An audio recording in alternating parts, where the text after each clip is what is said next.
Trump's a madman, obviously, and he, is really, really pushing hard on the Islamophobia in these last weeks before the election. But apparently, he might say, if the Democrats win, to hell with it. It's illegitimate. Here we go.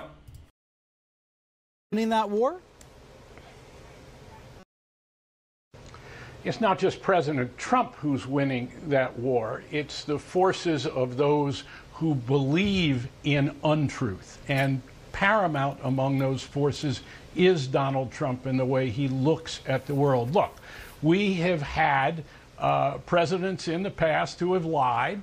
There's no question about that. But what we have never had is a president of the United States who uses lying and untruth as a basic method to promote his policies, his beliefs, and his way of approaching the American people and engaging with the world. That his default position is to use untruth to go toward his objectives. And the best example of it in this horrible week in which we are dealing with the Khashoggi murder is the body slamming incident where the President of the United States, again repeating that the press is the enemy of the people, this horrible phrase with its echoes of totalitarianism, about the reality of whether or not there is widespread voter fraud. Let's look at the underlying questions as reporters and present real reporting in depth that examines the underlying issues. And there is not. There is not widespread voter fraud. I think most Americans know that, and all the reporting backs up that. And yet, the president, by tweeting it, what's he doing, Carl? Is he engaging in a form of voter suppression?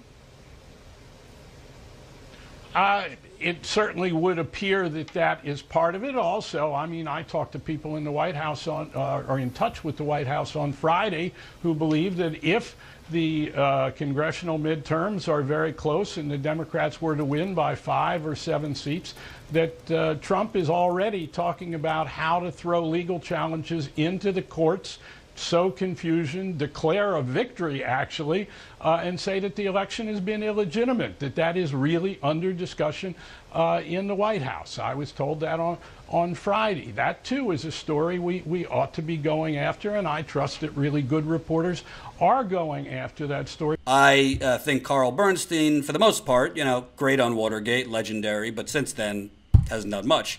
But his reporting is usually right. So Trump, who I don't cover that much because what do I have to offer that everybody else, the herd of sheep that are following Donald Trump, his tweets, his farts, what he ate for dinner, this is dangerous.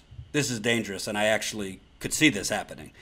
If the Democrats win the House, the fact that Trump would not accept it as legitimate, the fact that Trump would start throwing in court challenges, the fact that Trump would start, claiming the Republicans won is very, very dangerous because he has a base of supporters that, frankly, have been brainwashed.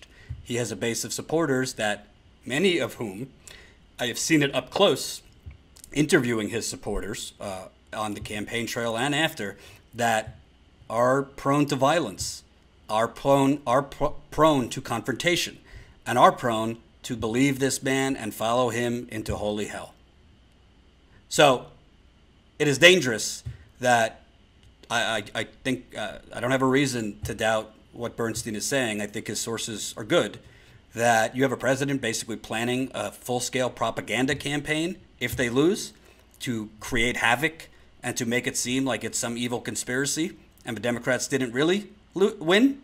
Now, whether you want the Democrats to retake the House or not is a different discussion. But it's very, very dangerous talk. Trenton says, Jordan, thanks for the hard work. Under the circumstances of not a lot of resources and manpower, I work so you're informed and you're activated. So thank you for the kind words. Get real. That doesn't excuse taking Trump's relentless bait. I don't know what bait I'm taking, or are you talking about somebody else? Sway Ocean, death of a democracy. It is. I mean, we haven't had a democracy for a long time in this country. It's a bought-off, legalized auction It's a legalized auction. It's a legalized auction and has some mafia components to it.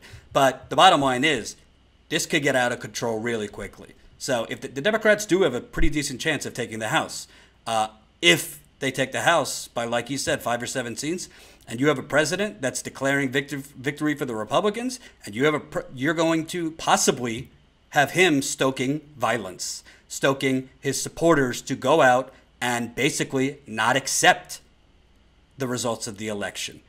That is a dangerous situation. That's going from people being lunatics on Twitter to potentially people being lunatics in the street. And that's dangerous.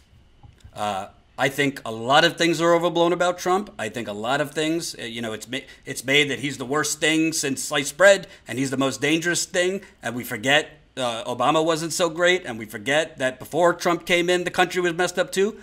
That's all good and well, but a president foreshadowing and setting up basically a propaganda campaign that can actually basically delegitimize our elections, delegitimize the results. I mean, they're already doing everything they can to suppress the black vote and to purge black people off the rolls. We're seeing it in Georgia. It's happening in Florida. It's happened in, I believe, what was the state I was just looking at? Hey, I'll do a segment on all the places that are having voter purchase. Oh, Indiana, Nebraska.